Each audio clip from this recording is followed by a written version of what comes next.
Passamos a apresentar o programa Manancial de Água Viva com a pastora Renê. Agradecemos por sua honrosa audiência. Até aqui nos ajudou o Senhor.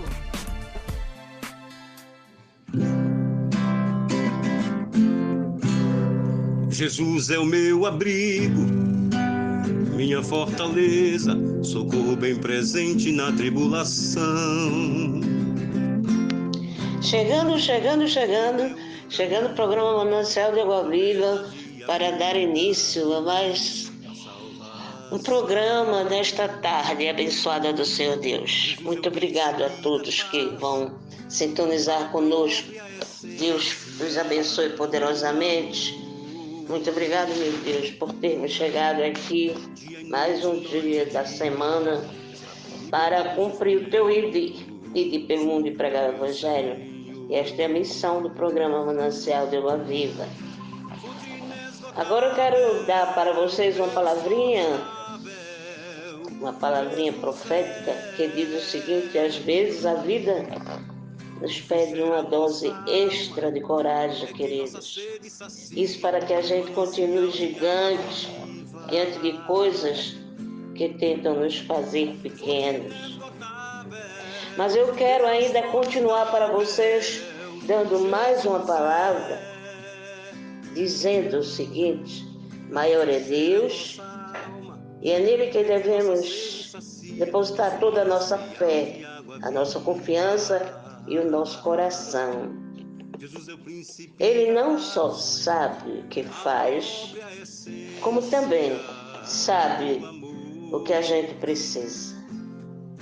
Portanto, eu peço a vocês que tenham coragem, tenham fé e acredite em nome de Jesus. E agora está entrando no ar o programa Manancial de Água Viva.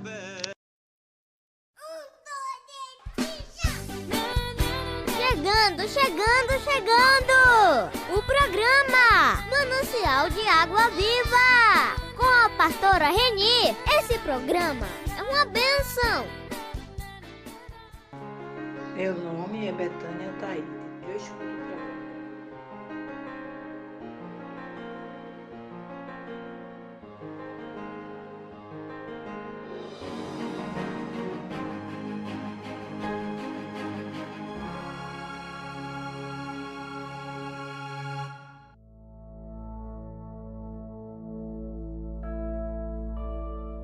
Oração poderosa da cura de doenças.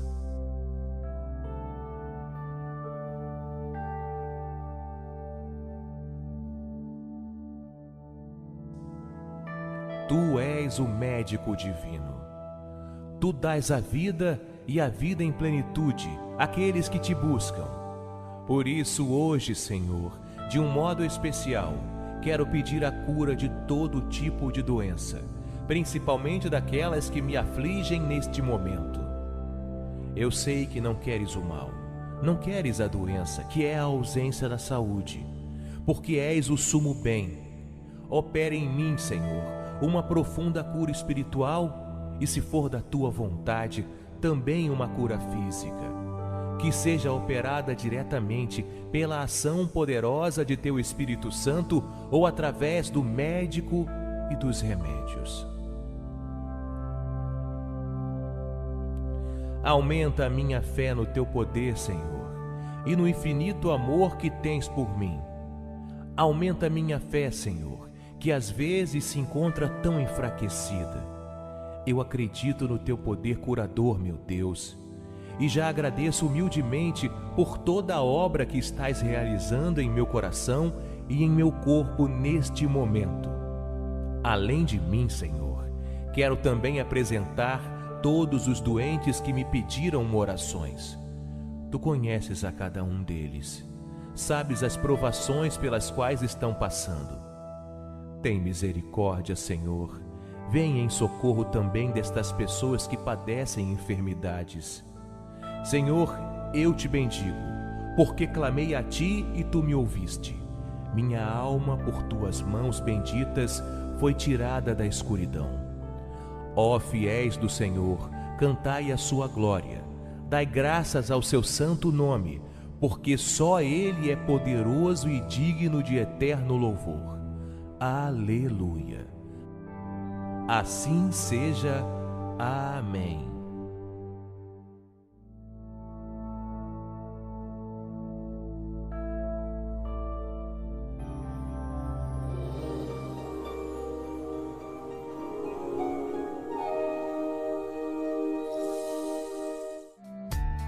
Estamos apresentando o programa Manancial de Água Viva com a pastora Renê.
Chegando!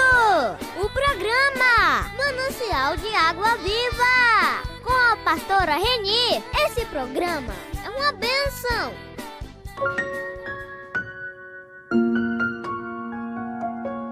Não entendo os teus planos, mas aceito.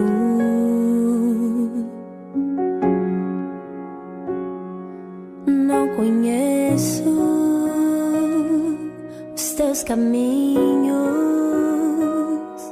mas confio.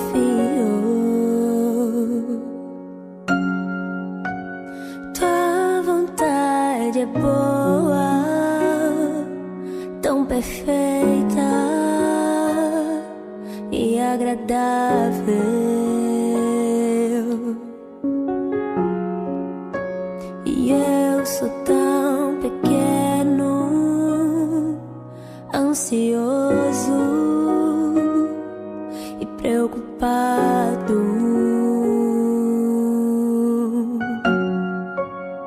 E se eu cair, a tua mão vai me levantar, a tua graça me alcança, o teu poder se aperfeiçoa na minha fraqueza. E se eu cair, a tua mão vai me levantar, a tua graça me alcança, o teu poder se aperfeiçoa na minha fraqueza. E se eu cair,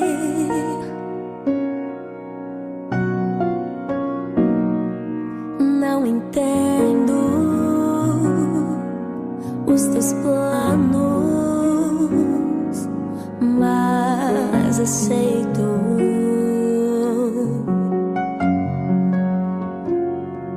Não conheço os teus caminhos, mas confio. Tua vontade é boa, tão perfeita e agradável.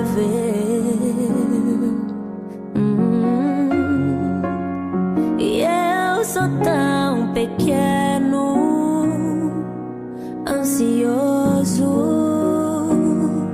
e preocupado.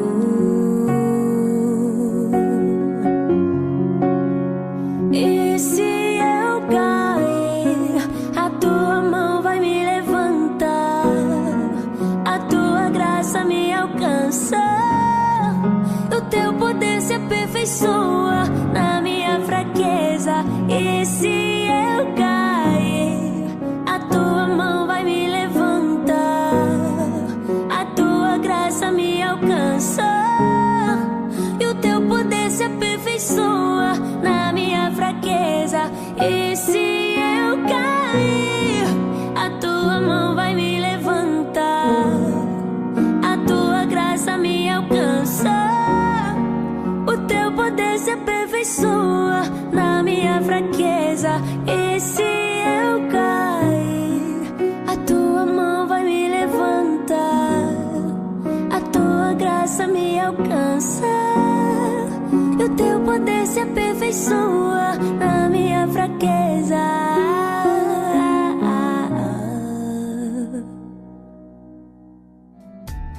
Estamos apresentando o programa Manancial de Água Viva com a pastora Reni. Eu, João Barbosa, escuto a rádio Pastora Reni, Pastora Reni,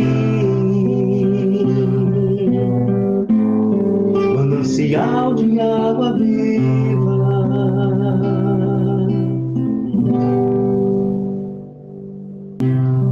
manancial de água viva, mensagem.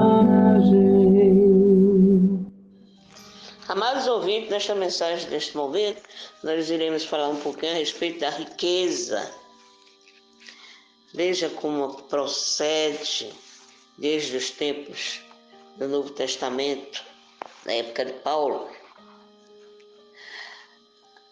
No livro de Mateus, capítulo 27, versículo 57, está assim escrito: E chegou um homem rico de Arimateia, por nome José, que também era discípulo de Jesus. Na época de Paulo, ele escreveu que o amor ao dinheiro é a raiz de todas as espécies de males. Está lá em 1 Timóteo, capítulo 6, versículo 10. Mas eu creio que a influência que o dinheiro pode ter sobre o ser humano é amplamente conhecida. É por isso que se diz um ditado, né, meus amigos? Vocês vão de concordar comigo sobre esses ditados, que diz: amigos, amigos, negócios à parte. É verdade. Eu tenho certeza disso. Certa vez, um tal de Voltaire, ele observou, quando se trata de dinheiro, todos têm a mesma religião. Mas, no entanto, a causa do problema não está no dinheiro ou na riqueza em si, mas está em nós. A causa não é o dinheiro nem a riqueza que nós poderemos conseguir, mas esta causa, ela está em nós. Nós, seres humanos, viu? Nós, seres humanos. Como é assim? Como é que acontece isso? Vejam bem, quando desperta o desejo por mais posses, gerando amor ao dinheiro, gerando ganância ou até avidez, nós geralmente passamos a ser impulsionados por motivações carnais. Meus amados, quando acontece isso só traz desgraças. Agora, aqueles que querem ser ricos geralmente caem em tentação, caem em laços e muitas vezes em concupiscências. Agora, essas concupiscências, fiquem sabendo, elas submergem os homens na perdição e na ruína. Está lá 1 Timóteo, capítulo 6, versículo 9. Amados, há muitos exemplos para isso. Mas também há outra possibilidade. Como assim? Na época de Jesus, tinha um tal de José de Arimateia. Ele era um homem rico. Deus não o critica. Deus não o critica por isso, não. Deus não critica por você ter dinheiro, você ser rico, não. Ao que tudo indica, eu creio, Filemão também, que era um outro do passado, ele tinha muitas posses.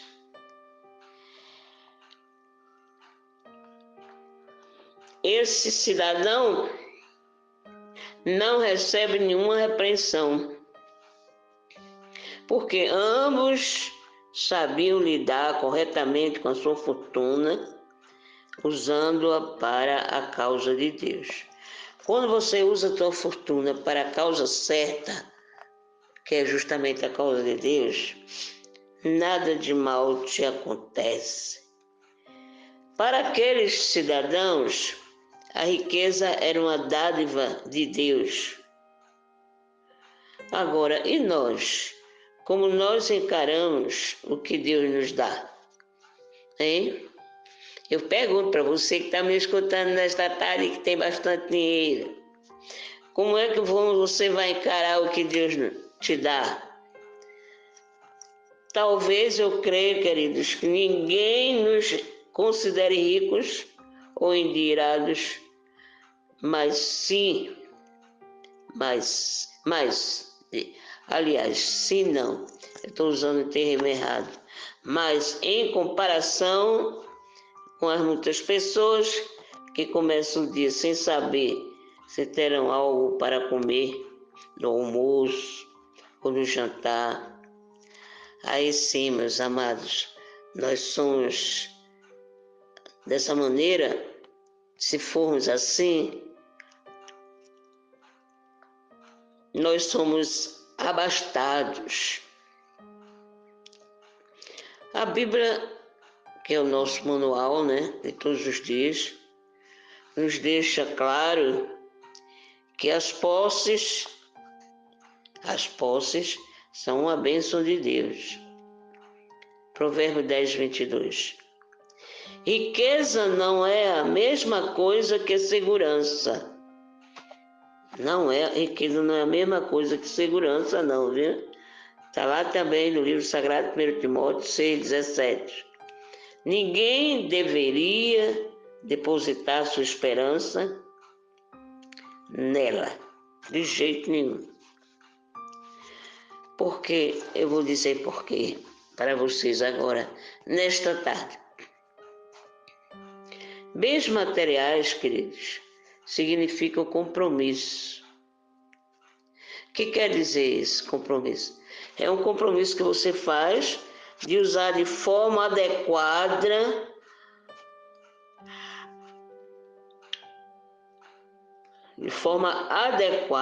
a nossa responsabilidade diante de Deus e das demais pessoas. Então, veja bem, a Bíblia deixa claro isso, que posses é uma bênção de Deus e que riqueza não é a mesma coisa que segurança. Entendeu? Então, a riqueza, você é rico, mas não é a mesma coisa que segurança. Segurança é outro departamento. Mas nós temos o compromisso de usar de forma adequada. Nós temos a nossa responsabilidade diante de Deus e das demais pessoas. Chegando! O programa Manancial de Água Viva com a pastora Reni. Esse programa é uma bênção.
coroa.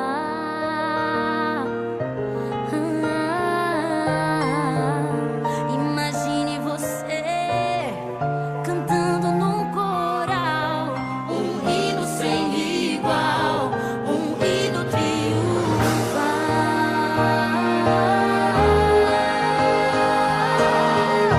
Eu queria ir pra lá, se eu pudesse estar lá.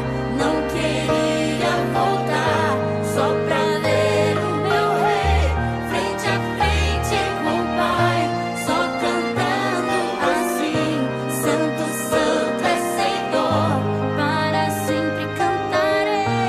Eu queria ir pra lá, se eu pudesse estar lá. Não queria voltar, só pra ver o meu rei frente a frente com o Pai, só cantando assim: Santo, Santo é Senhor, para sempre cantaria.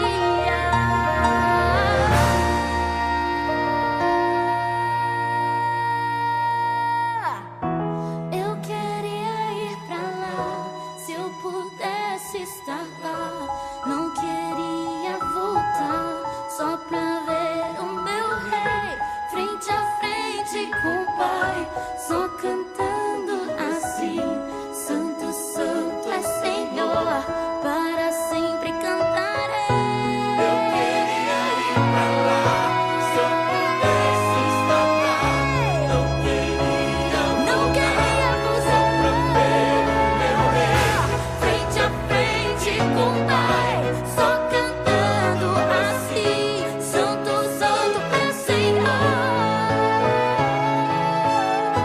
frente a frente com o Pai, só cantando assim: Santo, Santo é Senhor, para sempre cantaria.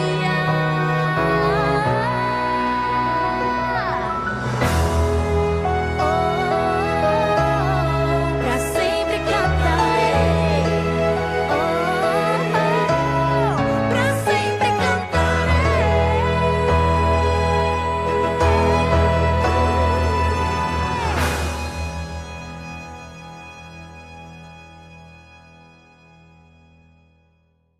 Frente a frente com o Pai, só cantando assim: Santo, Santo é Senhor, para sempre cantaria. Estamos apresentando o programa Manancial de Água Viva com a pastora Renê. Alô, bom dia. Eu sou Lucinete Lima, sou ouvinte aqui do Janga Então Deus Paulista, começa a mandar sou Jeremias ouvinte do comprar programa várias da coisas, pastora várias Renê. coisas.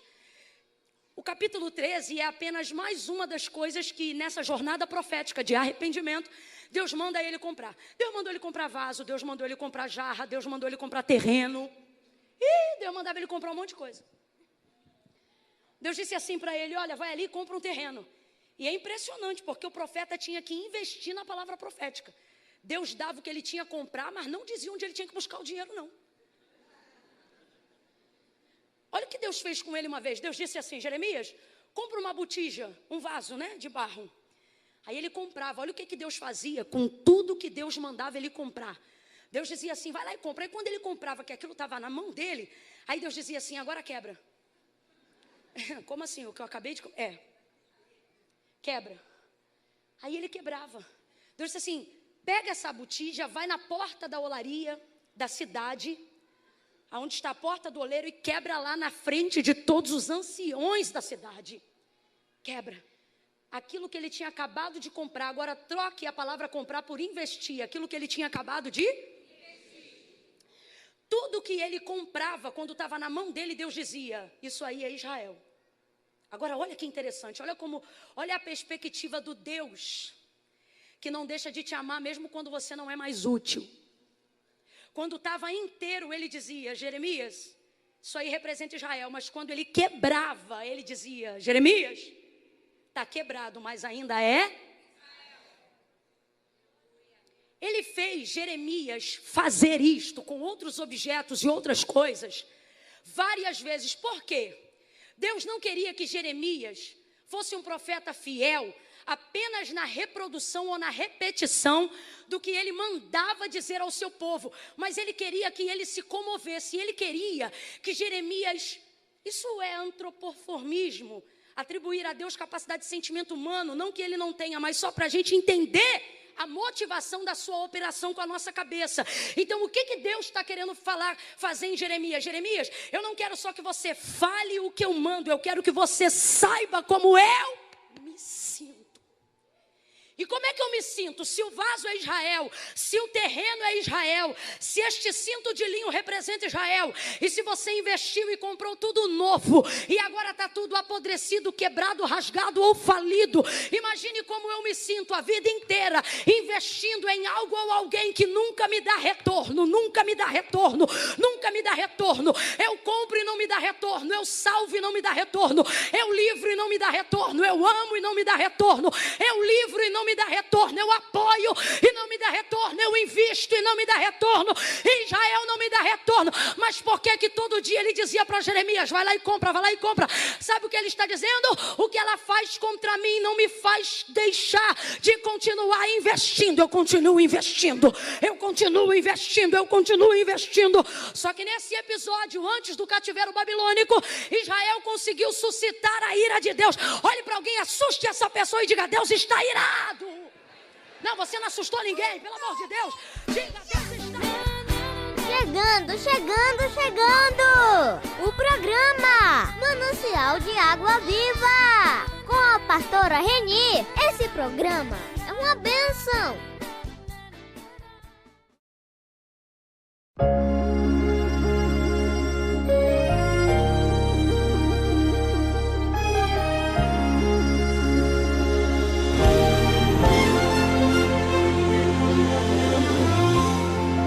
Você pode até ter tudo, as coisas mais belas do mundo, mas sem Jesus não dá. As pessoas te rodeiam, os amigos te abraçam, mas se não tiver a paz, não dá. És alguém tão sem graça, não tendo alegria na alma, de tristeza é só chorar. De que adianta o seu trabalho, se no final é só cansaço? Sem Jesus não dá. Sem Jesus não dá. Você não vai conseguir. Não adianta nem tentar, que você pode se iludir. Em alegria em a tua aflito, levanta o que está caído e lhe dá forças pra lutar. Sem Jesus não dá. Sem Jesus não dá. Você não vai conseguir. Não adianta nem tentar, que você pode se iludir. Em alegria do aflito, levanta o que está caído e lhe dá forças pra lutar. Sem Jesus não dá. Sem Jesus não dá.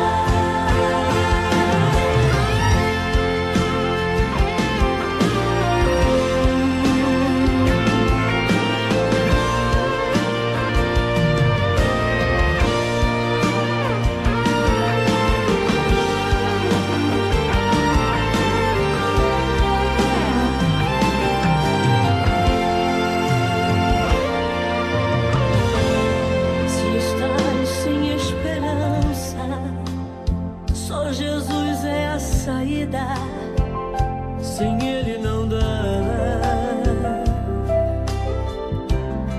A nossa vida aqui é curta, o homem vai e não sabe se volta. Sem Jesus não dá. Por favor, me escute agora, mande a tristeza embora e vem comigo cantar.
Estamos apresentando o programa Manancial de Água Viva com a pastora Renê.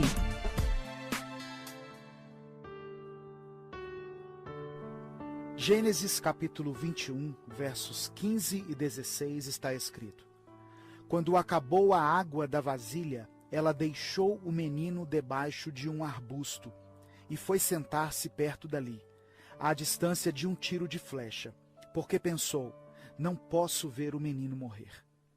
Sentada ali perto, começou a chorar. E o verso 19 diz assim: Então Deus lhe abriu os olhos, e ela viu uma fonte. Foi até lá, encheu de água a vasilha e deu de beber ao menino. Às vezes, diante das circunstâncias, há um instante em que nós queremos desistir. Agar foi uma mulher que viveu esse momento. Ela gerou um filho bastardo de seu senhor, Abraão, e por causa da esposa de Abraão, Sara, foi abandonada no deserto junto com seu filho.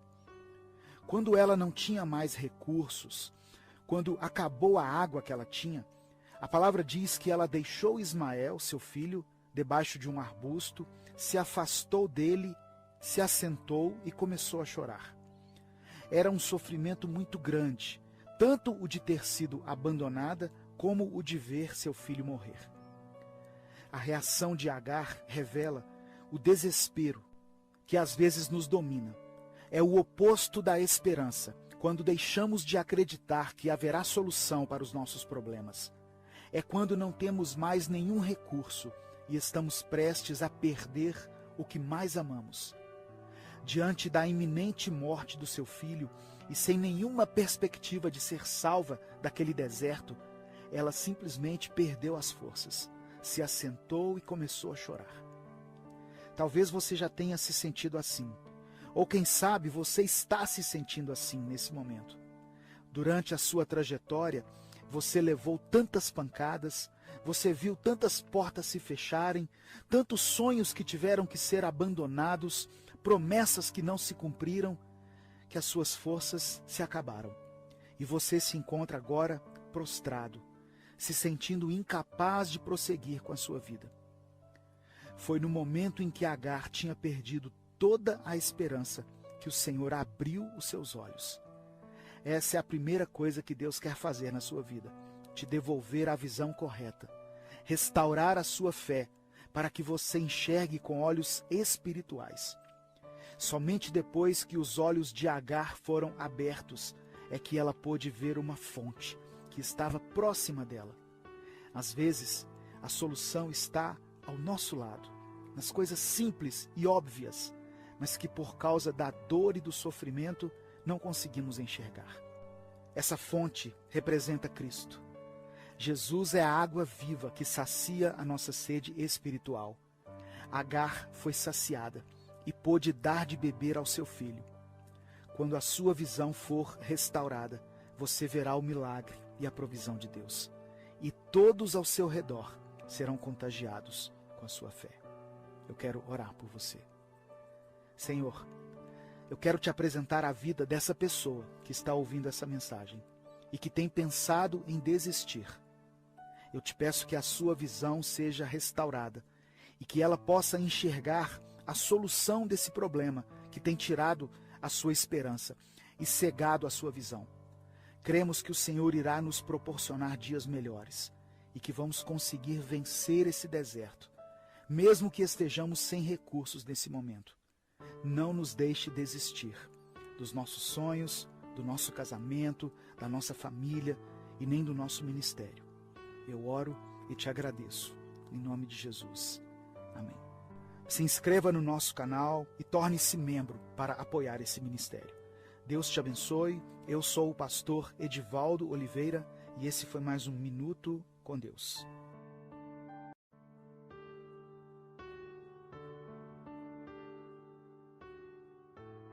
Salmos 51, versos 16 e 17 está escrito assim: Tu não queres que eu te ofereça sacrifícios. Tu não gostas que animais sejam queimados como oferta a ti. Ó Deus, o meu sacrifício é um espírito humilde.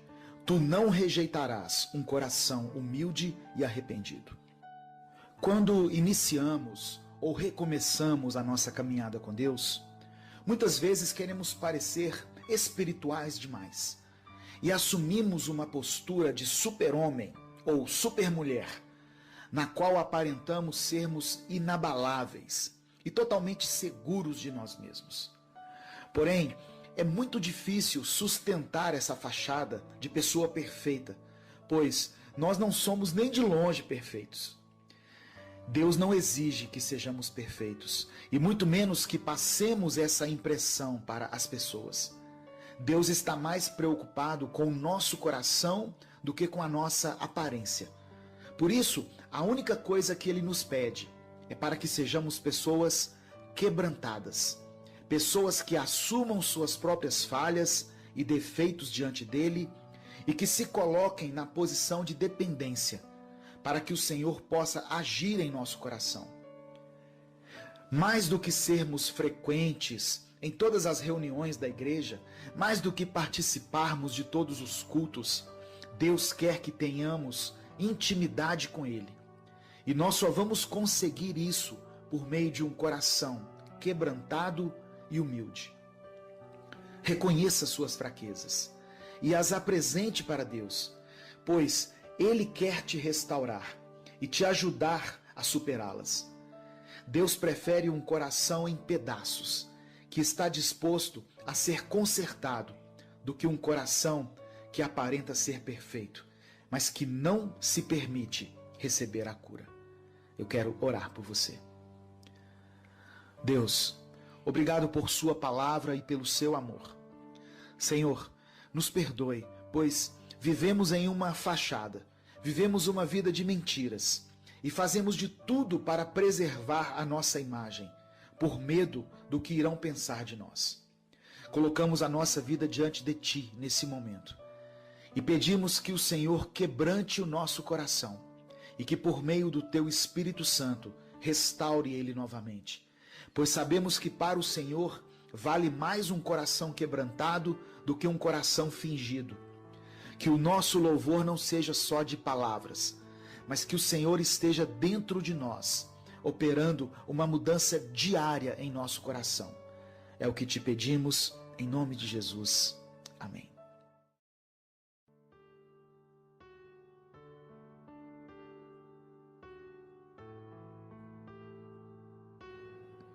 Gálatas capítulo 6, verso 7 diz assim: Não erreis, Deus não se deixa escarnecer, porque tudo o que o homem plantar, isso também colherá. Existem princípios que governam o mundo espiritual que se parecem muito com o que vemos no mundo físico. Assim como acontece na natureza, na vida também você colhe aquilo que planta. Se você não teve a colheita esperada até hoje, é tempo de começar a plantar baseado naquilo que você deseja colher. A sua colheita vai refletir o tipo de semente que você tem usado. Quem planta amor vai colher amor. Quem planta fidelidade vai colher fidelidade. O mesmo acontece com as más sementes que plantamos. Quando alguém planta intolerância, incompreensão, amargura e ódio, o que será que ele vai colher? A mesma coisa. Trate as pessoas como você gostaria de ser tratado. Muitas pessoas querem experimentar milagres, mas não fortalecem a sua fé. Têm um coração incrédulo, cheio de dúvidas. Se você não tem recebido a colheita que você espera, avalie o tipo de semeadura que tem feito. Nós nunca colhemos na hora em que plantamos. Esse princípio tem levado muitas pessoas a se frustrarem.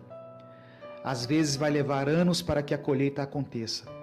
Pode ser que você esteja colhendo hoje algo que você semeou há muito tempo atrás. E pode ser que o que você está plantando hoje, você só terá a colheita daqui a alguns anos. Pode levar mais ou menos tempo, mas ela nunca será imediata. Por exemplo, se você se casou há pouco tempo, não perca a paciência com seu cônjuge. Pode demorar um tempo até que seu relacionamento dê bons frutos. Comece a plantar para o futuro. Mesmo que você não esteja vendo os frutos, não pare de plantar. Outra coisa que você deve saber é que a colheita é sempre maior do que a semeadura. Quando você planta um grão de milho, você vai colher muitas espigas cheias de grãos. É assim que funciona em todas as coisas. tanto as positivas como as negativas. Quem planta chuva, colhe tempestade. Se você tem plantado um tempo de qualidade com seu filho, amanhã você vai colher respeito, consideração e o amor dele pelo resto da vida.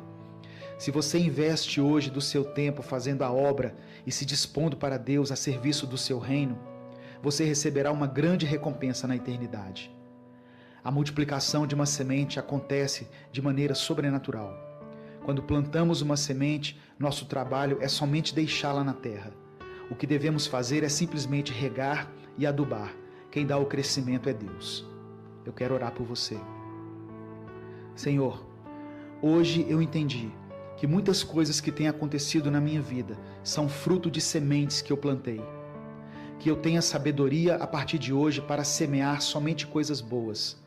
Que eu seja mais gentil e amável com as pessoas para que me tratem da mesma forma.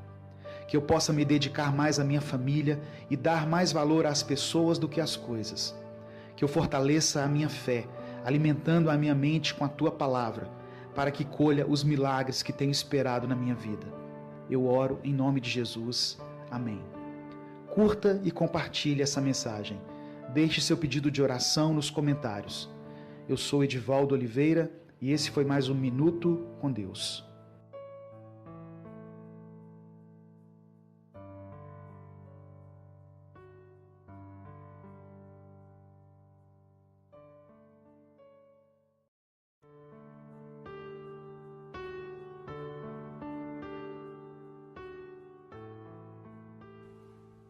Provérbios capítulo 25, verso 18, está escrito assim: Quem não sabe se controlar é tão sem defesa como uma cidade sem muralhas.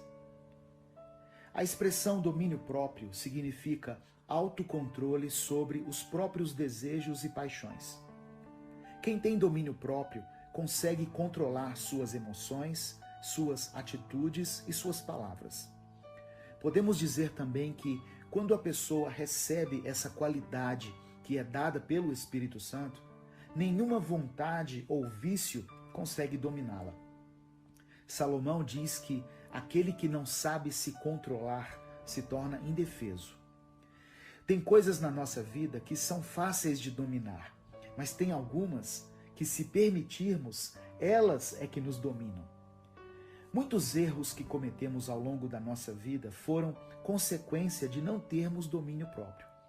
Às vezes, uma palavra pode destruir um relacionamento.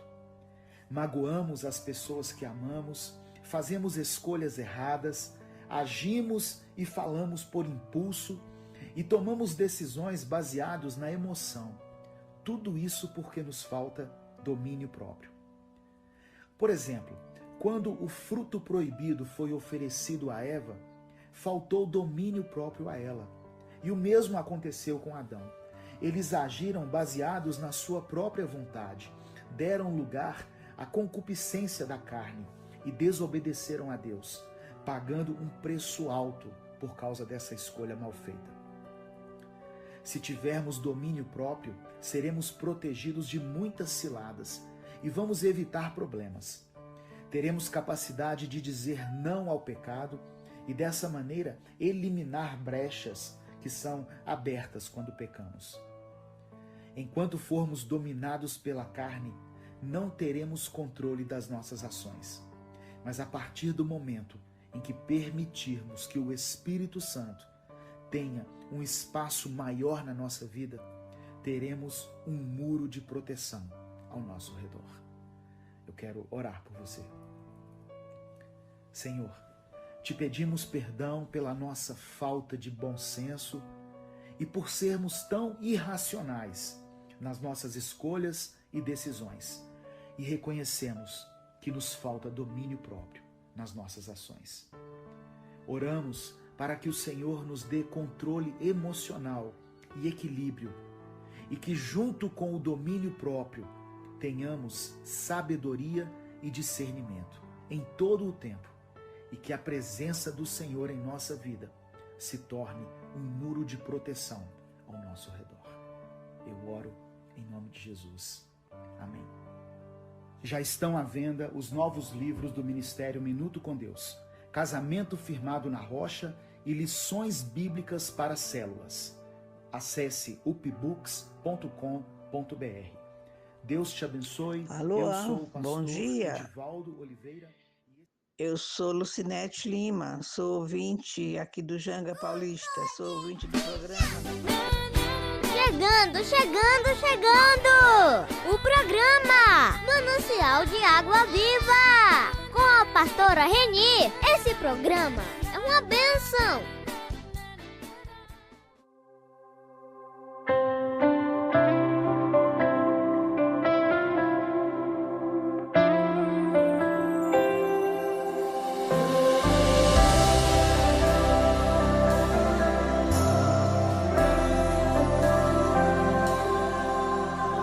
Pior que um celeiro vazio, casa sem nada em sua dispensa, é ter um coração vazio sem tua presença.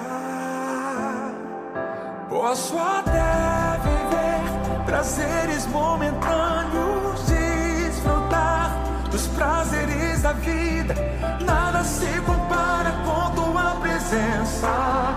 Nada se compara com tua presença. Posso conquistar bens materiais, ter amigos chegados mais que irmãos. Nada se compara com tua presença. Nada se compara com tua presença. Ela vai além do lenço que enxuga as minhas lágrimas. Só ela consegue me abraçar por dentro. Só ela consegue tocar minha alma. Ela vai além daquilo que o homem está vendo. Só ela consegue me abraçar por dentro. Só ela consegue curar a alma.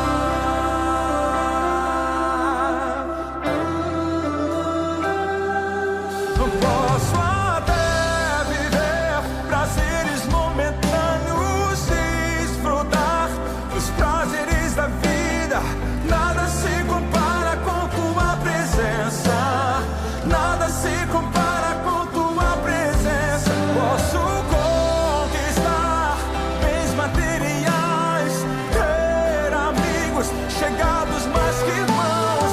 Nada se compara com tua presença. Nada se compara com tua presença.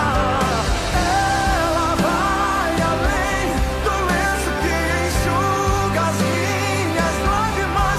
Só ela consegue me abraçar por dentro. Só ela consegue tocar minha alma. Ela vai além daquilo que o homem está vendo. Só ela consegue me abraçar por dentro. Só ela consegue curar minha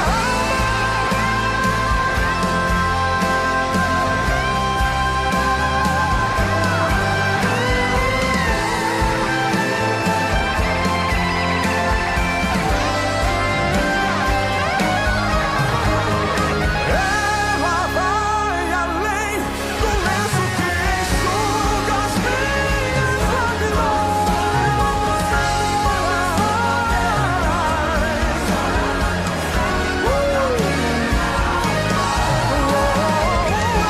Ela vai além daquilo que o homem está vendo.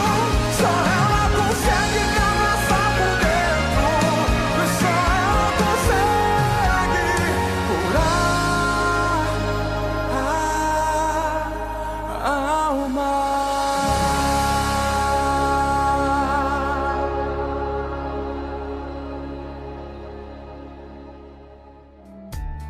Estamos apresentando o programa Manancial de Água Viva com a pastora Reni. Seja bem-vindo a mais um vídeo do Cortes Cristãos. Antes de continuar, deixe um like nesse vídeo e inscreva-se no canal para continuar recebendo novos vídeos. Para aqueles que são casados, são crentes e que estão enfrentando dificuldades, ou seja, todos. Casamento são dois pecadores morando debaixo do mesmo teto. Imagina o rolo. Dois pecadores morando embaixo do mesmo teto. Vai ter briga, vai ter incompreensão, vai ter mágoa, vai dormir à noite de cara fechada, vai ter coisa parecida com isso aí. Mais do que isso eu não admito, mas isso aí ainda vai dar, tá certo? Vai acontecer. Divórcio deve ser a última coisa que passa pela sua cabeça. Não tem divórcio na Bíblia por incompatibilidade de gênero. Não tem. As duas únicas possibilidades é o ensino de Cristo, quando houver relação sexual ilícita, adultério, ou aqui na cláusula de exceção do apóstolo Paulo, no caso do abandono irremediável por parte de um descrente, o que inclui violência doméstica. Então, essas são as duas, duas, porque uma está incluindo a outra, duas únicas possibilidades em que se veria o caso de divórcio com possibilidade de casar outra vez. Mas você diz assim, mas pastor, o abandono é só no caso do descrente. Como faz isso? A orientação que a gente dá é, quando tem um crente, quando a gente fala crente, é uma pessoa que é membro regular de uma igreja, que se professa, que diz que é crente, mas que resolveu abandonar a mulher. Já aconteceu isso, eu conheci casos assim, eu fiz o casamento de um casal maravilhoso, que se amava, fizeram juras de amor, fizeram voto, tudo bonito. Menos de um ano depois, ele apareceu e disse, eu estou largando ela. Disse, por quê? Nada, eu simplesmente não quero mais. Rapaz, mas por quê? O que ela fez? Não fez nada, é uma mulher maravilhosa, mas eu não quero mais ficar com ela, quero ir embora. Eu quero ir embora. Então, o que fazer num caso desses? Dependendo da igreja, eu sei que nem toda igreja age assim. Mas dependendo da igreja, se for uma igreja histórica, biblicamente estruturada, vai chamar esse rapaz e vai exortar o rapaz e vai dizer, você tem que voltar para a sua mulher. Você não tem razão nenhuma para abandoná-la, para deixar o casamento. Você tem que voltar para ela. Se ele disser que não vai voltar, ele tem que ser excluído da igreja e ele não pode ser considerado como crente, porque essa não é a atitude de uma pessoa que teme a Deus e que ama a Deus. Ele vai ser considerado como descrente e aí então cai dentro de 1 Coríntios 7. É um descrente que está abandonando a sua mulher. E aí então a mulher pode deixar ele embora e pedir o divórcio por justa causa, por assim dizer. Então, essa palavra para quem é crente, invista no seu casamento, peça ajuda. Infelizmente, quando chega para nós pastores, já chega o bagaço. Um exemplo aqui para vocês. Fui pastorear uma outra igreja fora de Recife.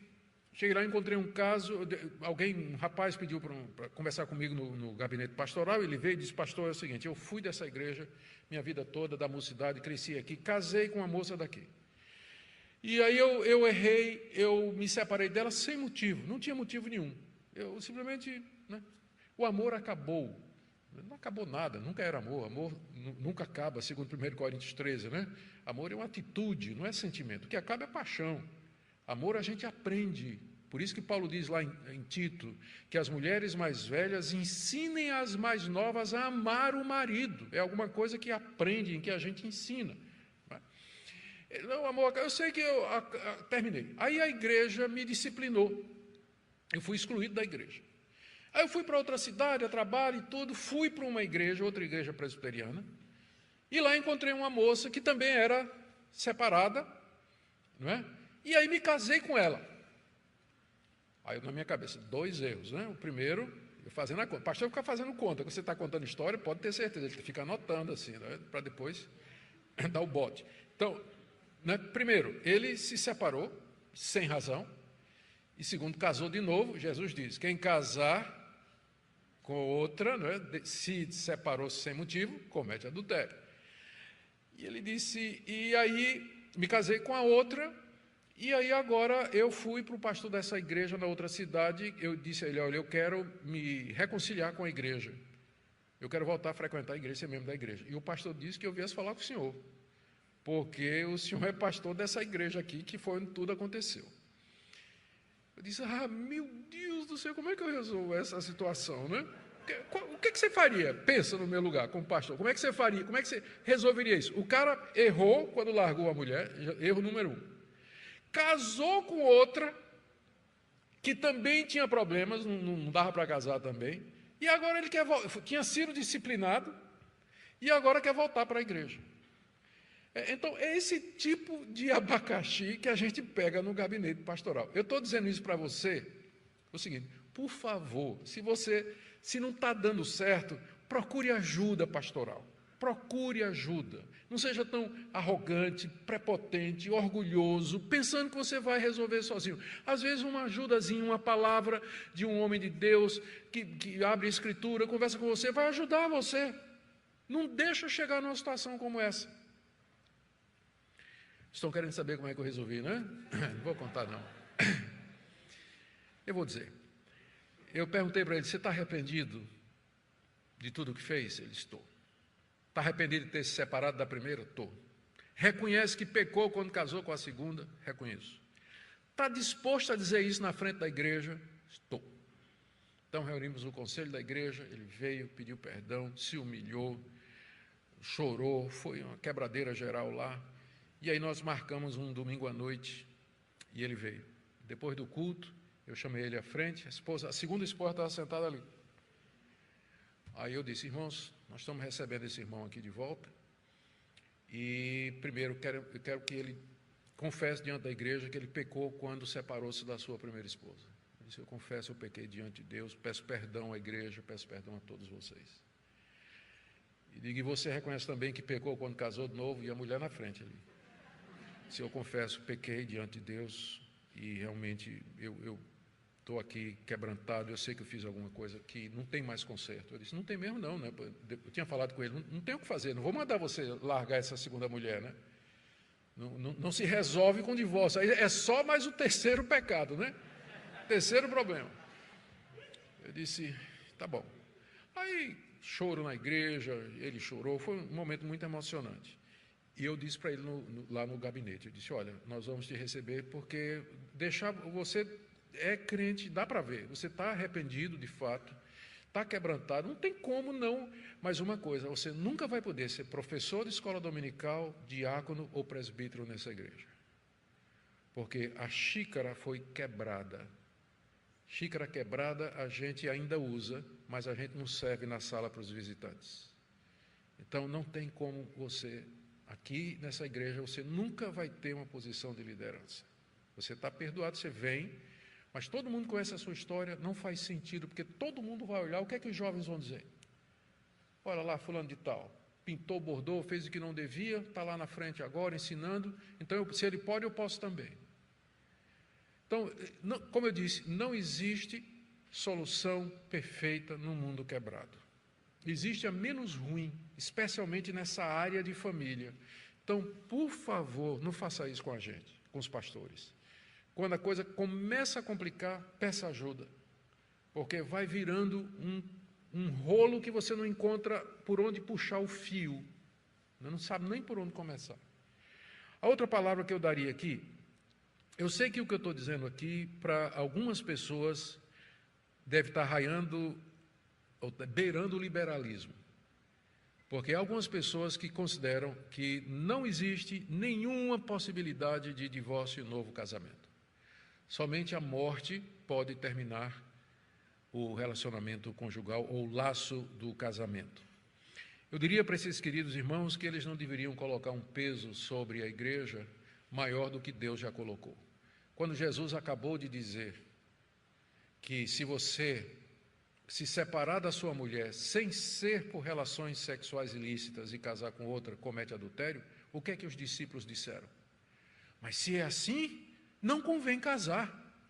Então, a própria palavra de Jesus, quando ele abriu a possibilidade com a relação sexual ilícita para o divórcio, os discípulos ainda assim acharam pesado. Eles disseram, mas se é assim, não convém casar, se eu posso me separar somente se a minha mulher adulterar, e se ela não adulterar? Vou ter que viver com ela 40 anos, 50 anos.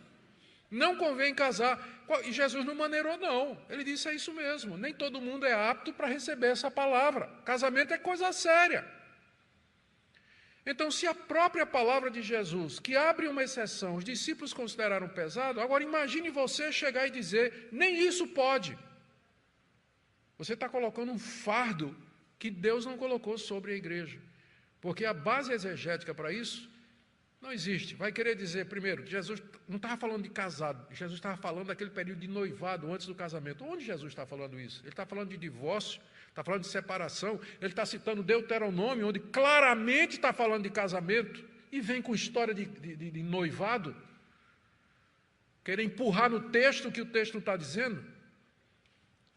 Ou então pega Romanos, capítulo 7, onde Jesus diz assim que a mulher está ligada ao marido enquanto ele viver. Sim, esse é o padrão, isso é a regra. Como também está escrito, bom é que o homem não esteja só.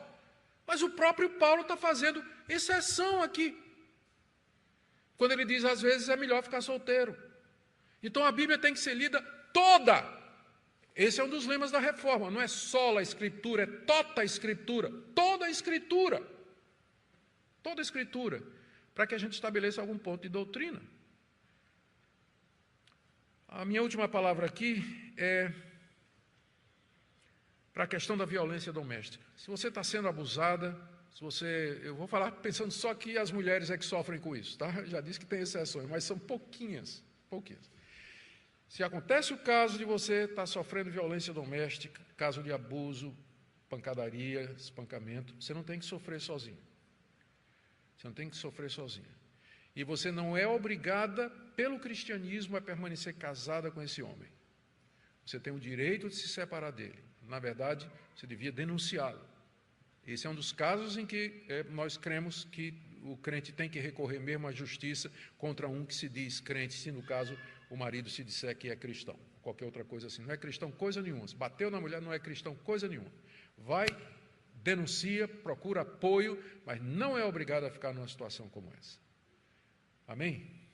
Conheça também nosso Instagram oficial e nosso grupo de Telegram com mensagens exclusivas todos os dias.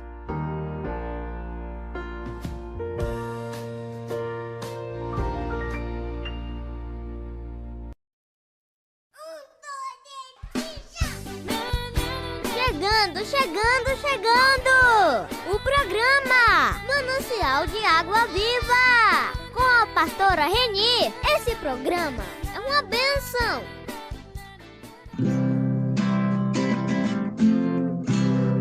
Jesus é o meu abrigo, minha fortaleza, socorro bem presente na tribulação.